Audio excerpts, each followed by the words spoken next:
ಇತ್ತೀಚಿನ ಸಂಚಿಕೆಗಳನ್ನು ಜಾಹೀರಾತಿನ ಕಿರಿಕಿರಿ ಇಲ್ಲದೆ ನೋಡಿ.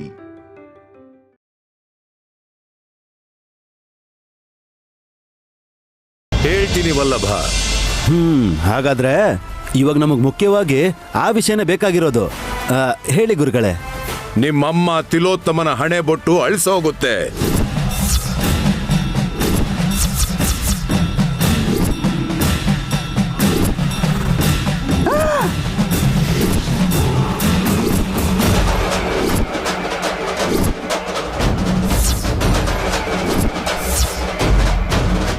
ಸ್ವಾಮೀಜಿ, ನೀವೀ ಮಾತು ಹೇಳ್ತೀರಾ ಅಂತ ಅನ್ಕೊಂಡಿರ್ಲಿಲ್ಲ. ನೀನು ನಮ್ಮ ಮಾವನ ಬಗ್ಗೆ ಯೋಚಿಸ್ಬೇಕೇ ಹೊರತು ಅತ್ತೆ ಬಗ್ಗೆ ಏನೋ ಯೋಚನೆ ಮಾಡ್ಬೇಡ ನೈನಿ. ಅವ್ರು ಬೇಕಿದ್ರೆ ಇನ್ನೊಂದು ಮದ್ವೆನೂ ಮಾಡ್ಕೋಬಹುದು. ಏಯ್, ಏನ್ ಮಾತಾಡ್ತಿದ್ಯಾ? ಹೌದತ್ತೆ, ನೀವು ಸಂಕೋಚ ಮಾಡ್ಕೋಬೇಡಿ. ನನ್ ಗಂಡನ ನಿಮ್ಮ ಅಪ್ಪ ಯಾರು ಅಂತ ಕೇಳಿದ್ರೆ ಮೊದಲನೇ ಅವರ ಎರಡನೇ ಅವರ ಅಂತ ಅವ್ರು ನನ್ನನ್ನೇ ಕೇಳ್ತಾರೆ.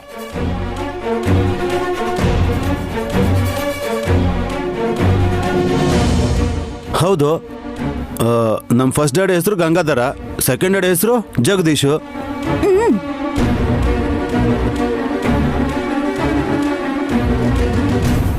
ಆ ಥರ ಎಲ್ಲ ಮಾತಾಡಬಾರ್ದು ವಲ್ಲಭ.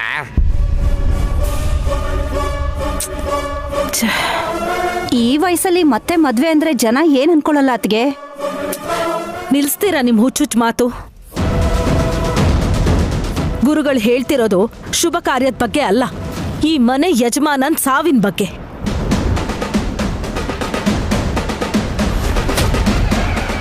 ನಾನು ಹೇಳೋದೇನೋ ಹೇಳಿದ್ದೀನಿ. ಆ ಕ್ಷಣಕ್ಕೆ ಅವಳಾಗದೆ ಹೋದ್ರೆ ಇನ್ನೊಬ್ರಾದ್ರೂ ಬಲಿ ಆಗ್ಬಹುದು. ಓಂ ಶಾಂತಿ.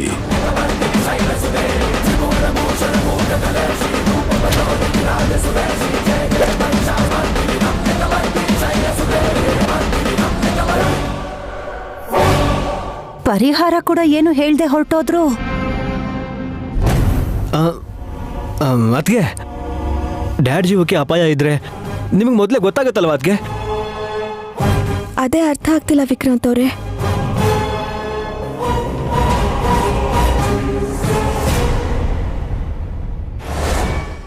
ಯಾರಿಗೂ ಗೊತ್ತಾಗ್ದಂಗೆ ಹಾರ್ಟ್ ಅಟ್ಯಾಕ್ ಆಗ್ಬೋದು, ಅದನ್ನ ಯಾರು ಗೆಸ್ ಮಾಡಕ್ ಆಗಲ್ವೇ?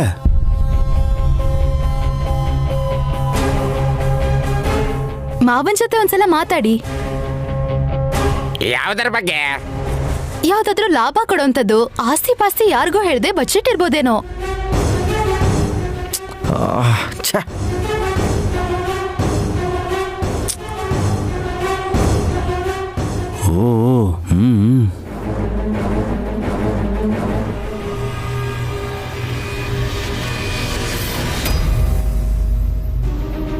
ಮಾವ.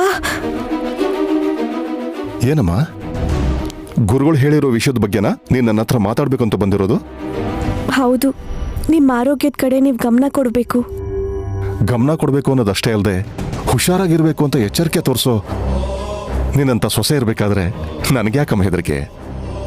ಹಾಗನ್ಕೊಂಡು ನೀವು ಇದನ್ನೆಲ್ಲ ಹಗುರವಾಗಿ ತಗೊಳ್ಳೋ ಹಾಗಿಲ್ಲ ಮಾವ. ನಾಳೆಯಿಂದ 5 ಗಂಟೆಗೆ ಹೇಳ್ಬೇಕು, ಎಕ್ಸಸೈಸ್ ಮಾಡಬೇಕು, 7 ಗಂಟೆಗೆ ಪೂಜೆ ಶುರು ಮಾಡಿ 8 ಗಂಟೆಗೆ ತಿಂಡಿ ಮುಗಿಸಿರ್ಬೇಕು. ಮಧ್ಯಾಹ್ನ 1 ಗಂಟೆಗೆ ಊಟ, 5 ಗಂಟೆಗೆ ಸ್ನ್ಯಾಕ್ಸು, ರಾತ್ರಿ 8 ಗಂಟೆ ಒಳಗೆ ಊಟ ಮುಗಿಸಿರ್ಬೇಕು. ಕಾಫಿ ಟೀ ಎಲ್ಲ ಕಡಿಮೆ ಮಾಡ್ಕೊಂಡು ಜ್ಯೂಸ್ಗಳನ್ನ ಜಾಸ್ತಿ ಕುಡೀರಿ. ಇರಮ್ಮ ಸ್ವಲ್ಪ ತಡಿಯಮ್ಮ. ನನ್ನ ಮಿಲಿಟರಿ ಕ್ಯಾಂಪಿಗೆ ಸೇರಿಸ್ಬಿಡ್ತೀಯೋ ಏನು? ನೀವ್ ಹೇಗಾದ್ರೂ ಅನ್ಕೊಳ್ಳಿ, 150 ವರ್ಷ ನೀವ್ ಬದುಕಲೇಬೇಕು. ಅಲ್ಲಮ್ಮ, ಒಬ್ಬ ಮನುಷ್ಯ 100 ವರ್ಷ ಬದುಕೋದೇ ಹೆಚ್ಚು. ಅಂಥದ್ರಲ್ಲಿ 75 ವರ್ಷ ಬದುಕಿದ್ರೆ ನಮ್ಮ ಪುಣ್ಯ. ನೀನಾದ್ರ 2 ಪಟ್ಟು ಹೇಳ್ತಾ ಇದೀಯಾ, ಅದಾಗುತ್ತೇನಮ್ಮ? ನಿಮ್ಮನ್ನ ಮಗು ತರ ನೋಡ್ಕೊಂಡ್ರೆ ನಾವ್ ಆಸೆ ಪಟ್ಟಿರೋ ಅಷ್ಟು ವರ್ಷಗಳು ನೀವು ಬದುಕ್ತೀರಾ ಮಾವ. 150 ವರ್ಷ ಅಂತ ಯಾಕೆ ಹೇಳ್ತೆ ಅಂದ್ರೆ, ನಾವು 100 ವರ್ಷ ಶಾಂತಿ ಮಾಡಿಸ್ಕೋಬೇಕಾದ್ರೆ ನೀವ್ ಆಶೀರ್ವಾದ ಮಾಡ್ಬೇಕು ಅಂತ ಆಸೆ. ದೊಡ್ಡೋರ್ ಇಲ್ದಿರೋ ಕುಟುಂಬ ತೂತಾಗಿರೋ ದೋಣಿ ತರ. ಪ್ರತಿ ಮನೇಲೂ ನಿನ್ನಂತ ಸೊಸೆದಿರಿದ್ರೆ ಚೆನ್ನಾಗಿರುತ್ತಮ್ಮ. ಮಕ್ಕಳು ಮೊಮ್ಮಕ್ಕಳು ಜೊತೆ ಆಟ ಆಡ್ಬೇಕು ಅನ್ನೋ ನಮ್ಮ ಆಸೆನೂ ತೀರುತ್ತೆ. ಮಾವ, ಇದನ್ ಬಿಟ್ಟು ಇನ್ಯಾವ ತೊಂದ್ರೆನೂ ಇಲ್ಲ ಅಲ್ವಾ?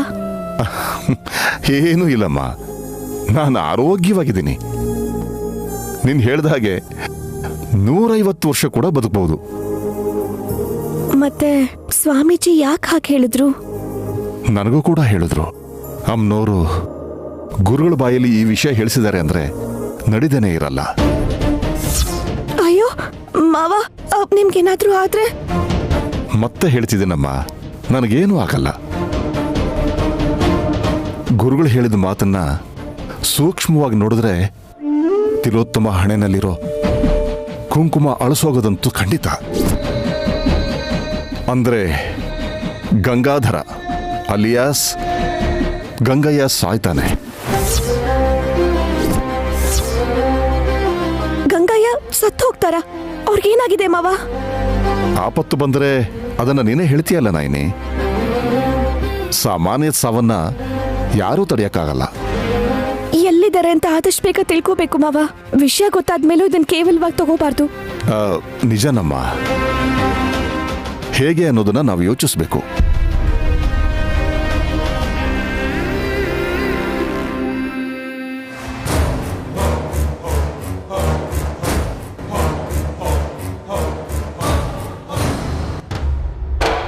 ಮಾಮ್, ಇವಾಗ ನೀವು ತುಂಬಾ ಲಕ್ಕಿ ಅಂತ ಅನಿಸ್ತಾ ಇದೆ. ಯಾಕೆ ಅಂತ ತಾನೇ ಲುಕ್ಕು? ಹೇಳ್ತೀನಿ ಬಿಡಿ ಮಾಮ್. ನಿಮ್ಮ ಗಂಡ ಏನಾದರೂ ಸತ್ತು ಹೋದ್ರೆ ನೀವು ಕಾಸ್ಟ್ಲಿ ಸೀರೆಗಳು, ಮೇಕಪ್ ಕಿಟ್ನ ಏನು ತಗೊಳ್ಳೋ ಅವಶ್ಯಕತೆನೇ ಇಲ್ಲ ಮಾಮ್. ಎಷ್ಟೆಲ್ಲ ಸೇವ್ ಆಗುತ್ತೆ ಅಂತ ಸ್ವಲ್ಪ ಯೋಚನೆ ಮಾಡಿ ನೋಡಿ. Useless fellow. ಖರ್ಚು ಕಡಿಮೆ ಮಾಡ್ಕೊಳ್ಳೋದಿಕ್ಕೆ ಮಾಂಗಲ್ಯನ ಕಳ್ಕೊತಾರ ಯಾರಾದ್ರೂ? ನಿಮ್ಗದು ಅಭ್ಯಾಸನೇ ಅಲ್ವಾ ಮಾಮ್?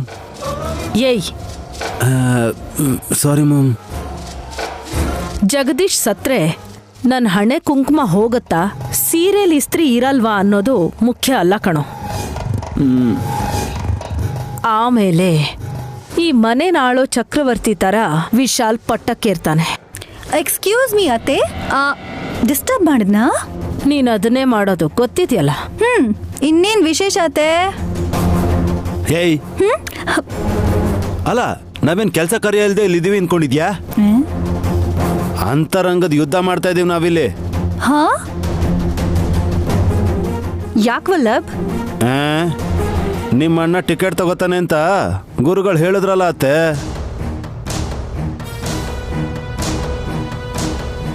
ಹಿರಿಜೀವ ಹೋದ್ರೆ ಮನೆ ಅಲ್ಲೋಲ ಕಲ್ಲೋಲ ಆಗೋಗುತ್ತೆ. ನೀವೇನು ಚಿಂತೆ ಮಾಡಬೇಡಿ. ನೈನೇ ವಿಶಾಲ್ ಇರೋ ತನಕ ಆ ಭಯ ಬೇಕಾಗಿಲ್ಲ. ನೋಡಿದ್ಯವಲ್ಲಪ್ಪ, ಸ್ವಂತ ಅಣ್ಣ ಹೋಗ್ತಾನೆ ಅನ್ನೋ ನೋವಿಲ್ಲ, ಆದ್ರೆ ಅಣ್ಣನ ಮಗ, ಅವನ್ ಹೆಂಡತಿ ಇಬ್ರು ಇದ್ರೆ ಸಾಕು ಅನ್ನೋ ಮನಸ್ಥಿತಿಲಿದ್ದಾರೆ. ಅವರೇ ಅಲ್ವಾ ಅತ್ತೆಗೂ ಮಾವಂಗೂ ಊಟ ಕೊಟ್ಟು ಖರ್ಚಿಗೆ ದುಡ್ಡು ಕೊಡೋದು. ಹಲೋ ತೆಂಗಿನಕಾಯಿ ಚಿಪ್ಪು, ನೈನಿ ವಿಶಾಲ್ ಇದಾರೆ ಅಂದ್ರೆ ಅರ್ಥ ಅವರಿಬ್ರು ನಮ್ಮನ್ ಚೆನ್ನಾಗಿ ನೋಡ್ಕೊಳಕ್ಕೆ ಇರೋದು ಅಂತ ಅಲ್ಲ. ನಮ್ಮ ಮಾವನ್ಗೇನಾದ್ರೂ ಕಷ್ಟ ಬಂದು ಆ ಯಮಾನಿ ಎದುರಿಗೆ ಬಂದ್ರು ಕಾಪಾಡೋದಕ್ಕೆ ಅವ್ರ ಮಗ ಸೊಸೆ ಇದಾರೆ ಅಂತ ಅರ್ಥ.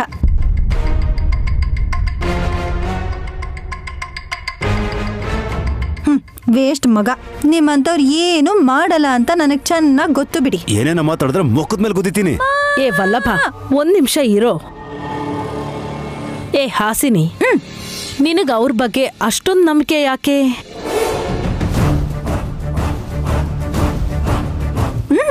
ವಿಶಾಲಾಕ್ಷಮ್ನವ್ರಿಗೆ ಪರಮ ಭಕ್ತಿ ಆಗಿರೋ ನಮ್ ತಂಗಿ ನೈನಿ ತನ್ನ ಮಾಂಗಲ್ಯನ ಕಾಪಾಡ್ಕೊಂಡು ಬಂದಿದ್ದಾಳೆ.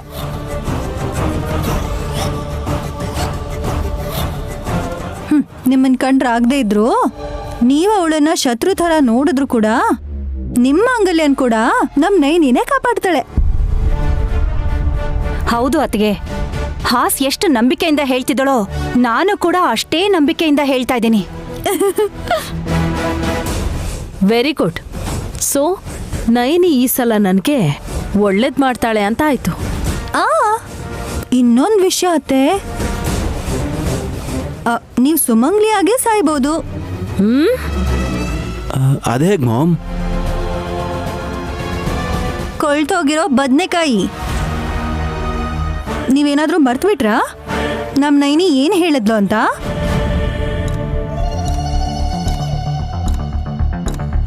ಒಬ್ಬ ಲೇಡಿ ಆದಷ್ಟು ಬೇಗ ಟಿಕೆಟ್ ತಗೋತಾಳೆ ಅಂತ ಹೇಳಿದ್ಲಲ್ಲ, ಅದ್ ಯಾರೋ ಅಲ್ಲ ಹಸ್ಬೆಂಡು, ನಿಮ್ಮಮ್ಮನೇ ಇರ್ಬೋದು. ಏಯ್ ಬನ್ನಿ ದುರ್ದು ಆಂಟಿ, ಭಯದಲ್ಲಿ ಸ್ವಲ್ಪ ಹೊತ್ತು ಒದ್ದಾಡ್ಲಿ ಇವರಿಬ್ರು. ಬನ್ನಿ. ಏಯ್, ತಲೆ ಸರಿ ಇಲ್ದೇ ಇರೋಳು. ಛೇ,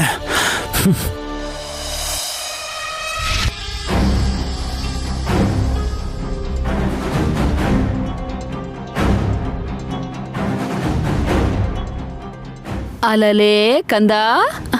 ಬೊಟ್ಟಮ್ಮ, ಒಂದ್ ನಿಮಿಷ. ಇದ್ ನಮ್ಮಲ್ಲೇ ಇರ್ಲಿ.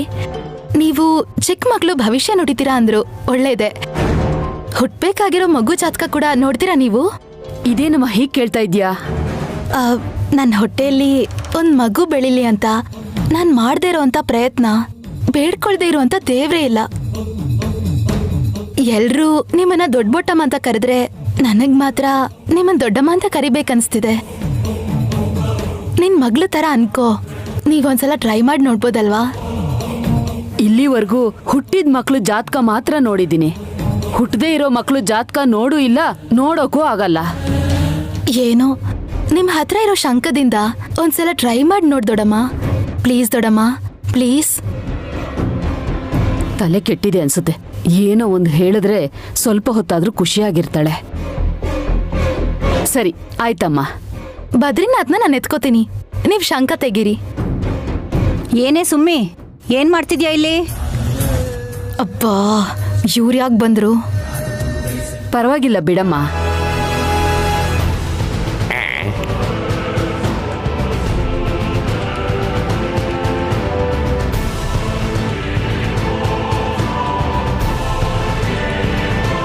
ಡಾಕ್ಟರ್ ಸ್ಟೆಥೋಸ್ಕೋಪ್ ಇಟ್ಟಂಗೆ ಈ ದೊಡ್ಡ ಬಟ್ಟಮ್ಮ ಸುಮ್ಮನಮ್ಮನ ನೋಡೋದಕ್ಕೆ ಶಂಕ ಯೂಸ್ ಮಾಡ್ತಾ ಇದ್ದಾಳಲ್ಲ.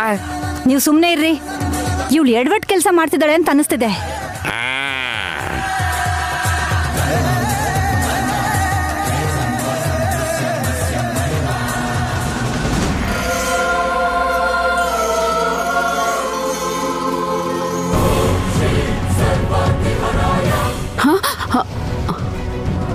ಹೇಳಿ ದೊಡ್ಡಮ್ಮ, ನನಗ್ ಮಗು ಆಗತ್ತಾ?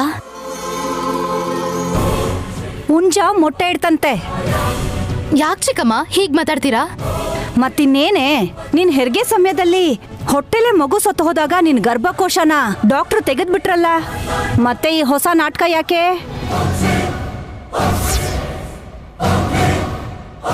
ಗರ್ಭಕೋಶ ತೆಗ್ದಿದಾರ?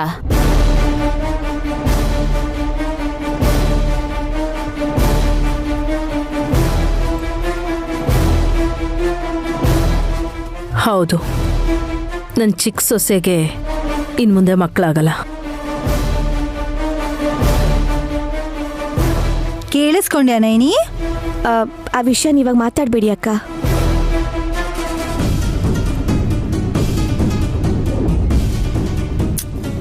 ಎಲ್ರಿಗೂ ಗೊತ್ತಿರೋ ವಿಷಯ ಅಲ್ವಾ?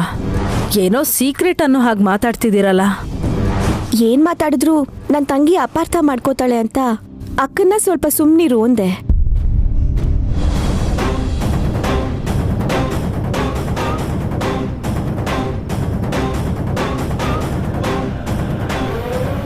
ವಿಚಿತ್ರವಾಗಿದೆಯಲ್ಲ, ಸುಮನ ಹೊಟ್ಟೆಯಲ್ಲಿ ಗರ್ಭಕೋಶ ಇದೆ, ಮಗು ಹುಟ್ಟುತ್ತೆ ಅಂತ ಈ ಶಂಕ ಸೂಚನೆ ಕೊಡ್ತಿದೆ. ಇವ್ರು ನೋಡಿದ್ರೆ ಗರ್ಭಕೋಶನೇ ಇಲ್ಲ ಅಂತಿದ್ದಾರೆ. ನಮ್ಮ ಅಕ್ಕನ್ಗೆ ನನ್ ಕಂಡ್ರೆ ಆಗಲ್ಲ ದೊಡ್ಡಮ್ಮ, ನೀವ್ ಹೇಳಿ. ಅವ್ರೇನ ಹೇಳ್ತಾರೆ? ಸುಮ್ಮನೆ ಹುಚ್ಚುಚ್ಚು ಪ್ರಶ್ನೆ ಕೇಳಿ ಹಿಂಸೆ ಮಾಡಬೇಡ ದೊಡ್ಡವ್ರಿಗೆ. ಬೇಕು ಅಂದ್ರೆ ಮಕ್ಕಳ ಜಾತಕ ಹೇಳೋದಕ್ಕೆ ಕೇಳಿ. ಕರೆಕ್ಟ್ ವಿಶಾಲು, ಮುದ್ದು ಮಕ್ಕಳ ಭವಿಷ್ಯನ ತಿಳ್ಕೊಳ್ಳೋಣ. ನೈನಿ, ಗಾಯತ್ರಿ ಪುಟಿ ಎಡ್ಗೈನ ದೊಡ್ಡಬಿಟ್ಟು ಮುನ್ಗೆ ತೋರಿಸು. ಸರಿ ಯಜಮಾನ್ರೆ. ನೈನಮ್ಮ,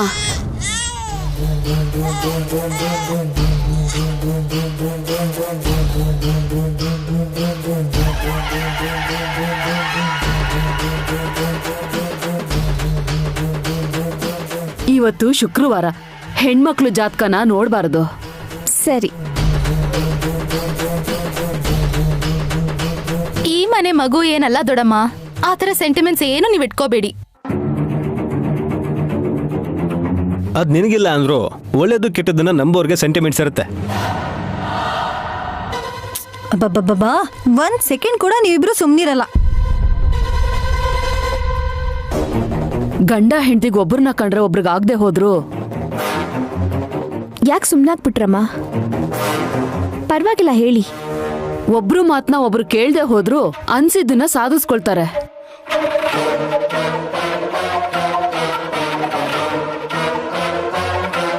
ಕರೆಕ್ಟ್.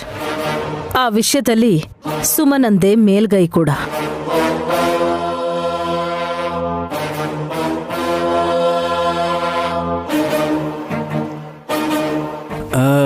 ದಂಪತಿಗಳ ಜಾತಕನ ಯಾವಾಗ ಯಾರ ಹತ್ರ ಬೇಕಾದ್ರೂ ತೋರ್ಸ್ಕೋಬಹುದು ಮಾಮ್. ಚಿಕ್ಕ ಮಕ್ಳು ಜಾತಕನ ಇವ್ರನ್ ಬಿಟ್ರೆ ಬೇರೆ ಯಾರು ಹೇಳಲ್ಲ. ಪ್ಲೀಸ್ ಕೇಳೋಣ. ಏಯ್, ಇವತ್ತೇನ್ ಹೊಟ್ಟೋಗ್ತಿದ್ದಾಳ ಈ ದೊಡ್ಡ ಬೊಟ್ಟಮ್ಮ? ಇನ್ನೊಂದ್ ತಿಂಗಳು ಇರ್ತಾಳಲ್ವಾ?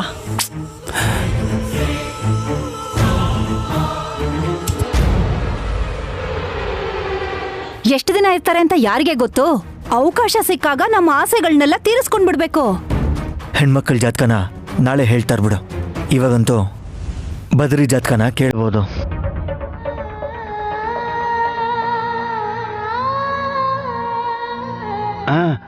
ಹೌದು. ಬೊಟ್ಟಮ್ಮ, ನನ್ನ ಮಗನ ಕೈ ನೋಡಿ ಹೇಳಮ್ಮ. ಸರಿನಪ್ಪ. ಬರ ಚಿನ್ನ, ಬಾ. ಇಲ್ ನೋಡಪ್ಪ, ಮಗು ಕೈ ಅಳ್ಳಾಡ್ದೆ ಇರೋ ಹಾಗೆ ಇಡ್ಕೊಳ್ಳಿ. 12 ನಾಗದೇವತೆ ಹೆಸರನ್ನ ಹೇಳ್ಬೇಕು. ನೀವ್ ಅವನನ್ನ ಅಷ್ಟೊಂದು ಗಟ್ಟಿಯಾಗಿ ಎತ್ಕೋಬೇಡಿ. ಗೊತ್ತು ಬಿಡು.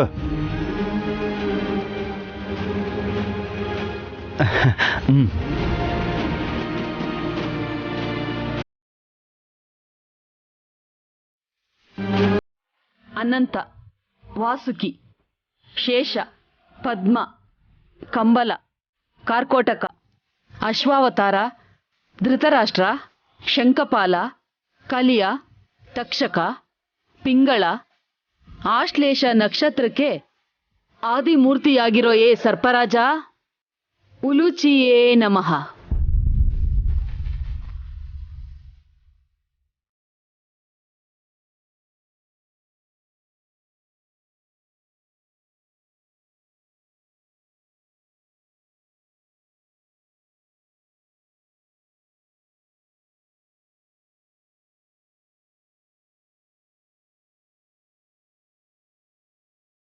ಸ್ಮೈಲ್ ಕೊಡ್ತಿದ್ದಾರೆ ಅಂದ್ರೆ ನನ್ನ ಮಗನ ಭವಿಷ್ಯ ಚೆನ್ನಾಗಿದೆ ಅಂತಾನೆ.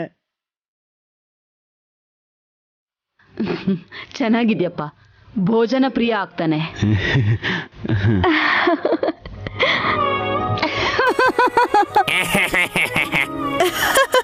ಅಂದ್ರೆ ತಿಂಡಿ ಪೂತ.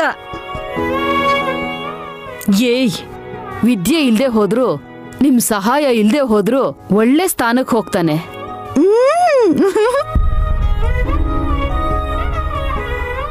ಅರ್ಥ ಆಯ್ತವಲ್ಲವಾ? ನಿನ್ ಸಪೋರ್ಟ್ ಇಲ್ದಿದ್ರು ಕೂಡ ಬದ್ರಿ ತುಂಬಾ ಎತ್ತರಕ್ಕೆ ಬೆಳಿತಾನಂತೆ. ನನ್ ಮೊಮ್ಮಗ ಈ ಸಾಮ್ರಾಜ್ಯಕ್ಕೆ ರಾಜ ಆಗ್ತಾನೆ ವಿಶಾಲ್. ಒಳ್ಳೇದೇ ಅಲ್ವಾ ಮಾಮ್? ಇನ್ನೊಬ್ಬ ವಾರಸ್ದಾರ ಹುಟ್ಟಿದ್ರೆ ಹಾಸಿನಿಗ ನನಗೆ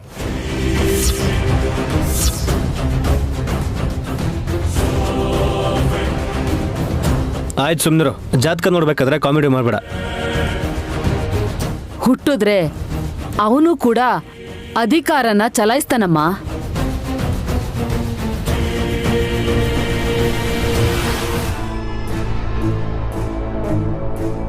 ತಮಾಷೆಗಾದ್ರೂ ಅಷ್ಟೇ, ಕೇಳಕ್ ತುಂಬಾ ಚೆನ್ನಾಗಿದೆ. ಮಾವ, ಸುಮನೆಗೆ ಬೇಜಾರಾಗ್ದಂಗೆ ಮಾತಾಡಿ.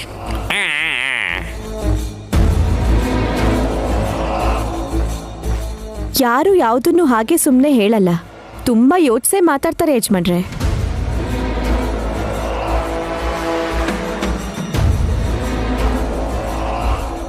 ಪುಸುಕ್ಕಂತ ನನಗೂ ಮಗು ಹುಟ್ಟತ್ತೆ ಅಂತ ಅಂದೆ ಅನ್ಕೋ. ಮಗು ಹುಟ್ಟತ್ತೆ ಅಂತ್ಯ ನೈನಿ?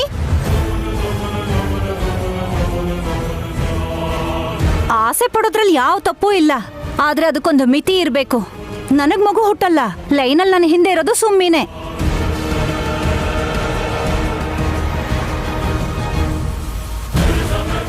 ದೇವ್ರು ವರ ಕೊಟ್ರೆ ಈ ಪ್ರಪಂಚದಲ್ಲಿ ಏನ್ ಬೇಕಾದ್ರೂ ಆಗತ್ತೆ. ನಿಜ ಅಲ್ವಾ ದೊಡ್ಡಮ್ಮ? ನಿಜನಮ್ಮ. ನಾಗಾರಾಧನೆ ಕ್ಷಿತಿ ಸಾಧನೆ ಒದಗ್ ಬಂತು ಅಂದ್ರೆ ಸಾಧ್ಯ ಆಗದೆ ಇರೋದು ಆಗುತ್ತೆ. ಕೇಳಿಸ್ಕೊಂಡ್ರಾ? ಈ ಕಡೆ ಕೇಳಿಸ್ಕೊಂಡು ಈ ಕಡೆಯಿಂದ ಬಿಟ್ಬಿಡ್ಬೇಕಷ್ಟೇ. ವಿಕ್ರಾಂತ್, ಸೈಲೆಂಟ್ ಆಗಿರೋ.